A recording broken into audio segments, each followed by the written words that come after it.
इस वक्त मैं यूपी के उत्तर प्रदेश बुलंदशहर बारा बस्ती अमरपुर में मौजूद हूँ और जहाँ पर हज़रत शाह वली अब्दुल गनी रहमतुल्लाह अलैह का 61वां सालाना उर्स जो है मनाया जा रहा है। और मेरे साथ यहाँ उनके पोते और सज्जाद नशीन मेरे साथ इस वक्त मौजूद हैं। ज़ाकिर साहब, बाबा के चाहने वाले जो है पूरी दुनिया में इस वक्त मौजूद हैं, जो नहीं पहुँच पाए हैं दादा के उर्स पर, क्या कहना चाहेंगे उनसे? किस तरीके से वो? पहले तो सबसे पहले मैं तमाम दुनिया के तमाम इंसानों को मैं सलाम पेश करता हूँ। अस्सलाम वालेकुम वरहमतुल्लाहि वबरकातुहू। भाई, जो कुछ लोग पहुँच गए हैं, जो मजबूरियों में या किसी भी वजह से नहीं आ सकें, सबके लिए दुआएं की गई हैं, सबकी तरफ से हाज़िरी लगाई गई है और ख़ास मखसूस दुआओं में उन्हें याद रखा गया है। अल्लाह ताला उन्हें आगे बाबा साहब का उर्स मुबारक आ रहा 6 जनवरी में। आज मेरे प्यारे दादा हज़रत शाह वली अब्दुल गनी वली रहमतुल्लाह अलैह का उर्स मुबारक था। 6 जनवरी को इंशाअल्लाह वो लोग तशरीफ़ लेकर के ज़रूर आएंगे। और बाबा साहब का और दादा साहब का तो माशाअल्लाह सभी को, जैसे कि आप जानते हैं, दादा साहब भी वलियों में शाह का ख़िताब है। और मेरे क़िबला काबा, मेरे बाबा, मेरे पीरो मुर्शिद अब्दुल रऊफ़ सज्जाद नशीन वली रहमतुल्लाह अलैह, ज़िंदगी में आपने जो इरशाद फरमाया जिस इंसान से भी, वो इंशाअल्लाह यकीनन पूरा हुआ। और बाबा का हमने हमेशा अमल देखा कि कम खाना, कम सोना, हर वक्त अल्लाह की याद में रहना और दुनिया की किसी चीज़ की तलब ना करना, और तमाम दुनिया को वो दरस मोहब्बत का पैगाम दिया। और जो लोग बाबा साहब, दादा साहब या मेरे मुरीदैन या हमारे भाई हारून साहब के, अब्दुल समद साहब के या बहारुद्दीन भाई के या अमीर साहब के, हमारे जो ये बड़े खुलफाए राशिदीन हैं हमारे घराने के, तो कुल मिला के किसी के भी मुरीद हों माशाअल्लाह, जो ज़िक्र अस्कार में लगे हुए हैं, वो कामयाबी की तरफ जा रहे हैं। यकीनन अल्लाह उन्हें कामयाबी देगा और दे रहा है। और हमारे घराने का दादा परदादा लक्कड़ दादा से लेकर के आज तक हम सबका एक ही मकसद है कि हम दुनिया को मोहब्बत का पैगाम दें और अल्लाह से क़ुर्ब का उन्हें रास्ता बताएं और शरीयत के हम शरीयत पे कारबंद रहें और दामन तरीक़त को अल्लाह हमारे हाथों से न छूटने दे। तो हमारे तमाम दुनिया वालों के लिए, तमाम दुनिया में अल्लाह ताला चैन अमन क़ायम कर दे, शांति क़ायम कर दे।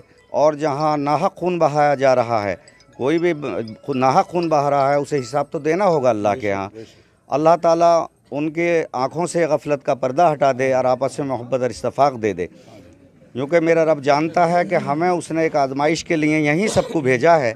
और किसी को थोड़ी थोड़ी खुदरत, किसी को उससे ज़्यादा खुदरत, लेकिन फुल खुदरत का मालिक और तमाम कायनातों का मालिक मेरा रब पाक परवरदिगार मेरा अल्लाह है। अल्लाह ताला हम सबका ईमान पे ख़ात्मा करे और आपस में मोहब्बत और इत्तफ़ाक़ दे और हमेशा यक़ीदतमंद और चाहने वालों को ऐसे हमेशा आने की तौफ़ीक़ दे। और बाबा साहब, दादा साहब और जनाब मोहम्मद मुस्तफ़ा सल्लल्लाहु अलैहि वसल्लम के अहले बैत के सदक़े तुफ़ैल में सबके दामनों को अल्लाह भरता रहे, सबकी मुरादों को पूरा करता रहे। अस्सलाम वालेकुम वरहमतुल्लाहि वबरकातुहू। दादा का कोई वाक़या बताइए। दादा के वाक़े बहुत सारे हैं। देखिए, वलियों में शाह का ख़िताब है, सालिक मजूब थे मेरे दादा। और हमारे घराने में बहुत सारे वाक़या हैं कि एक दफ़े हमारी रिश्ते की परदादी थी, भाई वो दुनिया से रुखसत हो गई। तो हमारी जो दूसरी दादी थी, उन्होंने कहा कि वो फ़लाना तुम्हारी दुआओं से ज़िंदा हुआ। जो दादा ने अपनी ज़िंदगी में राज और पर्दे रखे। अमरपुर में ऐसे ऐसे मौजज़े और ऐसी ऐसी करामातें अल्लाह ने दिखाई हैं मेरे दादा की लाज रखने के लिए, जिसमें मुस्लिम और गैर मुस्लिम उसके गवाह हैं। कि किसी को सांप ने काट लिया तो आपकी दुआओं से ज़िंदा हो गया। किसी ने कहा एक उल्लू नहीं नज़र आ सकता, तो पूरे बाग में उल्लू उल्लू नज़र आ गए। और ख़ुद मेरे घर में एक दफ़े बाबा साहब को तीतर का बड़ा शौक़ था, यानी कि मेरे पीरो मुर्शिद क़िबला काबा अब्दुल रऊफ़ सज्जाद नशीन वली रहमतुल्लाह अलैह को। तो इत्तफ़ाक़ की बात है कि तीतर के 7 बच्चे मर गए। मेरे बाबा, मेरे प्यारे बाबा, मेरे क़िबला काबा मेरे दादा के इकलौते बेटे थे।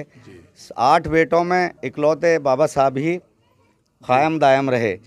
और दादा बहुत प्यार करते थे। जानते हैं कि इकलौती औलाद से तो और ज़्यादा प्यार हो जाता है, मुझे बताने की ज़रूरत नहीं है। तो मेरी दादी ने कहा कि मेरा बच्चा रो रो के जो ना इतना हलकान हो रहा है, तुम तो अल्लाह के वलियों, क्यों नहीं तीतर के बच्चे ज़िंदा हो जाते। तो बड़े प्यार और आजिज़ी से मेरे दादा ने कहा कि देखो ये सब अल्लाह के हाथ में है, मैं क्या करूं। लेकिन जब दोबारा कहा तो आपने यही जवाब दिया, तिबारा कहा तो फिर यही जवाब दिया।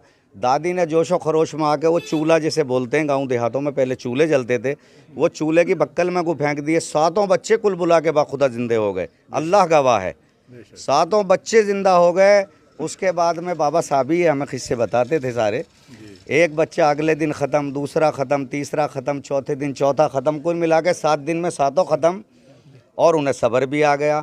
तो एक दिन हम सबको चले जाना है और इस दुनिया को भी ख़त्म होना है। हर एक बशर याद रखे, जो भी ज़िंदगी दुनिया में गुजारे, अल्लाह ने जो तौफ़ीक़ दी है वो मोहब्बत और गरीब और कमज़ोरों की खिदमत और तमाम दुनिया को मोहब्बत के पैगाम के साथ और याद इलाही में ज़िंदगी गुजारने की कोशिश करे। ये मेरी दुआएं हैं। अल्लाह ताला हम सबको सिरातल मुस्तकीम पे रखे और अल्लाह ताला अपनी अशद मोहब्बत दे और हम सब से भी अशद मोहब्बत करे। सरकार दो जहां सल्लल्लाहु अलैहि वसल्लम के सदक़े तुफ़ैल में मेरी दुआओं को और हम सब की दुआओं कबूल फरमा ले। अस्सलाम वालेकुम व रहमतुल्लाहि व बरकातुहू।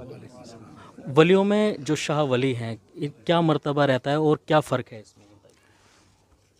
अस्सलाम वालेकुम व रहमतुल्लाहि व बरकातुहू। भाई, शाहों का खिताब तो बादशाह का है। बादशाहों को अपने वक्त में जो शाह होने का हक़ रखते हैं उन्हीं को शाह कहा जाता है। और वैसे विलायत में तो कोई अपना आप को ख़ुद तो कोई नहीं कहता, और ये पीरानी घराने से ही खिताब मिलता है। तो आपके पीर व मुर्शिद हमारे दादा हुज़ूर हज़रत शाह अब्दुल गनी वली रहमतुल्लाह अलैह को खिताब आपके पीरानी घराने से मिला, और हमें इतना ही मालूम है। बाकी और हमारे बड़े इस बात को जानते हैं। हमें यकीन है कि आप अपने वक्त के शाह हैं, और हमारा जो सिलसिला है, ये ख़ानदान, ये खलीफाए आज़मों का है। मौला अली शेर खुदा सलामुल्लाह अलैहि से लेकर के और हमारे दादा और हमारे बाबा हज़रत शाह अब्दुल रऊफ़ ख़ान चिश्ती निज़ामी रहमतुल्लाह अलैह तक ये सिलसिला आया है। और इंशाअल्लाह हम सब तालिब इल्म हैं और हम सीख रहे हैं। अल्लाह ताला हमें सिरात मुस्तकीम पर कायम रखे और हर बला और मुसीबत से महफूज रखे। जो मोहब्बत करने वाले हैं, ये मोहब्बत का ही पैगाम है सबका, अल्लाह को पाने का। दुनियावी लालच इसमें होता नहीं है।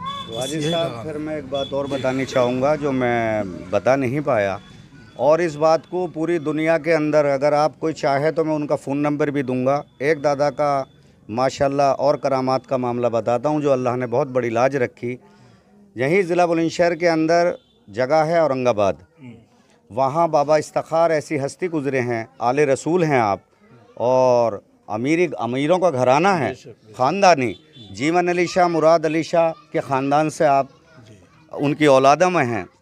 तो आपकी बीवी को अम्मा बख्तियार के लिए अमेरिका तक के डॉक्टरों ने यह कह दिया कि बख्तियार कभी अम्मा नहीं बनेंगी।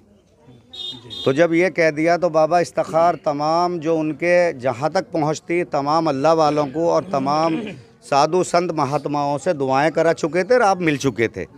फिर एक दिन या तो वो दादा के पास आए या दादा को दादा आपके पास पहुँचे, वो अल्लाह बेहतर जाना है, मैं इसमें शोर नहीं हूँ। लेकिन जहाँ तक मुझे अंदाज़ है वो दादा साहब के पास आए और आपसे आके सवाल किया कि आज आपके पास मैं एक सवाल लेकर के आया हूँ। ये बाबा इफ्तिखार ने कहा कि मैंने सुना है भगवान भक्त के बस में होते आए, यानी कि अल्लाह ताला अल्लाह वालों के बस में होता आया। भाई वैसे तो किसी के बस में नहीं है मगर लाज रख लेता है, इस तरह से मिसाल दी। या तो कहो ये बात झूठी है वरना मिले औलाद हो जा। तो दादा साहब कुछ देर चुप रहे और आपने कहा 2 गुड़ की डलियाँ लाओ। आपने दोनों गुड़ की डलियाँ पढ़ के दी और कहा अगर बख्तियार दोनों डलियाँ खाएगी तो दोनों बेटियाँ होंगी, इफ्तिखार दोनों डलियाँ खाएंगे तो दोनों बेटे होंगे। तो दोनों मियाँ बीबी ने एक डली अम्मा बख्तियार ने और एक बाबा इफ्तिखार साहब ने खाई। तो ज़िंदा मामला, जो चाहे वो आज़मा ले, फ़ोन नंबर मुझसे ले ले मेरे चैनल से। तो एक बेटी हसनैन माशाल्लाह, अल्लाह उनकी उम्र में बरकत करे, मौजूद हैं, जो सईदुल हसन मंत्री पहले हमें रह चुके हैं, उनके बेटे के घर में अब्बू मियाँ के।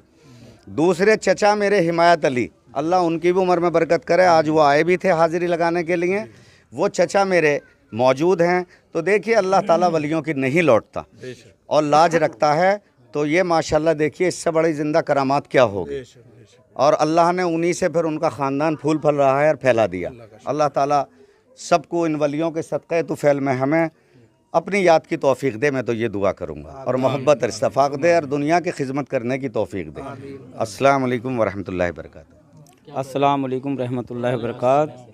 मैं बाबा जान का सबसे छोटा बेटा खलीफा हारून, और हमारे वालिद साहब हमारे बाबा जान ने, मेरे पीर मुर्शिद ने हमें सभी भाइयों को ये सिखाया और अपने चाहने वालों को कि वो जो अल्लाह है, जो सबका मालिक है, उसी की मोहब्बत काम आने वाली है। ये आलम फ़ानी है, एक दिन मिट जाएगा। देखिए जितने मज़हब हैं, हर मज़हब का सिद्धांत है, जितने मज़हब हैं कि अच्छे अच्छे काम करने चाहिए और बुरे काम नहीं करने चाहिए। तो जितने भी मज़हब हैं और सब मज़हब अपने हैं, मगर हमारी जो लाइन है वो है मार्फत की लाइन, यानी अल्लाह की मोहब्बत की लाइन। जो अहल अल्लाह हों, जिन्हें अल्लाह की तलाश है, तो हम वो चीज़ें सिखाते हैं, समझाते हैं और आपस में मोहब्बत, एक दूसरे को मोहब्बत का पैगाम देते हैं। आज जिस किसी को वाकई में उस अल्लाह की तलाश है तो हमारे बताए हुए रास्ते पर अमल करके देखें, इंशाअल्लाह उस पाक ज़ात अल्लाह से इसी दुनिया में मुलाकात होगी और दीदार होगा। इंशाअल्लाह आप यकीन करके देखें। और मेरी ये दुआ है कि जो भी हमें सुन रहे हैं और निज़ामी साहब ने भी जो कहा वो हक़ और सच कहा कि बड़ी ऊंची शान है मेरे दादा जान शाह अब्दुल गनी वली रहमतुल्लाह अलैह की। और ये जो सिलसिला है ये सरकार दो आलम से लेकर मेरे बाबा जान अब्दुल रऊफ़ सज्जाद नशीन तक, हम उनसे होता हुआ हम तक आया। और हमारा जो है वो सारी दुनिया में हक़ का पैगाम है पहुँचाना, यानी उसकी मोहब्बत। बस मैं आगे कुछ नहीं कहना चाहता। इस वक्त अजान हो रही है। अल्लाह आप सबको खुश रखे। अल्लाह हाफिज़। अस्सलामु अलैकुम वरहमतुल्लाहि वबरकातुहू। मेरा नाम जमाल, मैं बाबा के 5 लड़के में से चौथे नंबर का हूँ। मुझसे छोटे हारून मियाँ हैं। देखिए हमारा घराना जो है वो फ़कीरी घराना है और मेरे पीरो मुर्शिद बाबा अब्दुल रऊफ़ मियाँ ने सदा हमें एक ही चीज़ बताई और सिखाई कि बेटे कभी कोई गलत काम ना करना, कभी किसी की इज़्ज़त से मत खेलना, ना कभी किसी का हक़ मारना।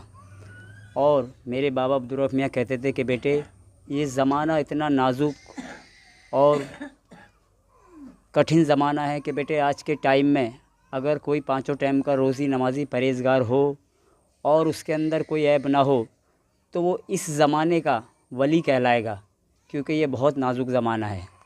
और हमें अपने रुतबे की अकड़ में नहीं रहना चाहिए, क्योंकि खुदा उस दिल में बसता है जिस दिल में प्यार और मोहब्बत होती है। अगर रुतबे की अकड़ और घमंड होता तो मेरे नबी के अंदर होता और मेरे रब के अंदर होता, क्योंकि इनसे बड़ा रुतबा ना किसी का है और ना हो है, क्योंकि अल्लाह उसी को पसंद करता है जो झुकता है। तो मेरा सबसे यही पैगाम है और यही सबसे मेरा संदेश है कि उस पाक परवरदिगार की अशरफुल अफजल मखलूक का इंसान खिताब जो मिला है इंसान को, अल्लाह ने इसलिए दिया ताकि उस रब के पैगाम को इंसान आम कर सके और प्यार कैसे किया जा सकता है ये बताए। क्योंकि उस रब की मखलूक तो बहुत सारी हैं, लेकिन अशरफुल मखलूक का खिताब इंसान को इसीलिए दिया क्योंकि इंसान उस रब की पहचान कराए इस दुनिया में जाकर। तो हमें एक दूसरे के भेदभाव, एक दूसरे को छोटा या नीच नहीं दिखाना चाहिए, एक दूसरे से प्यार करना चाहिए। और सूफ़ी संत घराने ने सदा यही पैगाम दिया। अब लोग उसको गलत राह दिखाते हैं, गलत रास्ते दिखाते हैं, लेकिन ऐसा नहीं, क्योंकि धर्म किसी का भी हो वो कभी ना नफ़रत सिखाएगा ना लड़ाई दंगा सिखाएगा। ये अपने पास से लोग बातें बनाते हैं और एक दूसरे को लड़वा कर अपनी रोटियां सेकते हैं। तो हम इंसानों को इस चीज़ से जागना होगा और बाहर निकलना होगा, क्योंकि उस रब ने तो फ़कत एक इंसान बनाया है, बाकी तो इंसान ने शैतान बनाया है। मेरा आपसे बस यही पैगाम है कि एक दूसरे से प्यार कीजिएगा। अल्लाह हाफ़िज़।